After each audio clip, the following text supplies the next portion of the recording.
திராவிட முன்னேற்ற கழகத்திற்கு விழுகிற 4 வாக்குகளில் 1 வாக்கு சிறுத்தைகளின் வாக்காக இருக்கும். 100 வாக்குகளில் 25 வாக்குகள் சிறுத்தைகளின் வாக்குகளாக இருக்கும். கலைஞரை விட இவர் மிகவும் ஆபத்தானவர் என்று நம்முடைய கொள்கை பகைவர்கள் சொன்னார்கள். ஆம், கலைஞரை விட என்று சொல்லக்கூடிய வகையிலே இன்றைக்கு தோழமை கட்சிகளை எல்லாம் வெற்றிகரமாக ஒருங்கிணைத்து வழிநடத்தி வருகிறார். கலைஞரை விட என்று சொன்னால் அவரை குறைத்து மதிப்பிடுவதல்ல, அவரால் உருவாக்க பெற்ற தளபதி அவர்கள் எவ்வளவு பெரிய வலிமை மிக்கவராக இருக்கிறார், ஆற்றல் மிக்கவராக இருக்கிறார், கெட்டிக்காரராக இருக்கிறார்.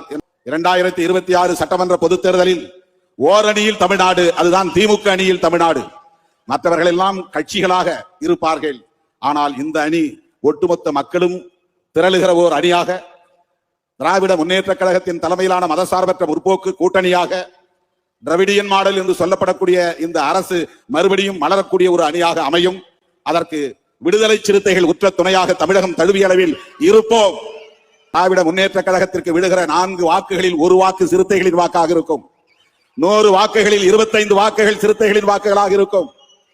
1 வாக்கு கூட சிந்தாமல் சிதறாமல் திராவிட முன்னேற்ற கழகத்தின் தலைமையிலான மதசார்பற்ற முற்போக்கு கூட்டணிக்கு கொத்து கொத்தாக விழுவும் என்கிற அளவுக்கு நாம் களப்பணி ஆற்றுவோம்.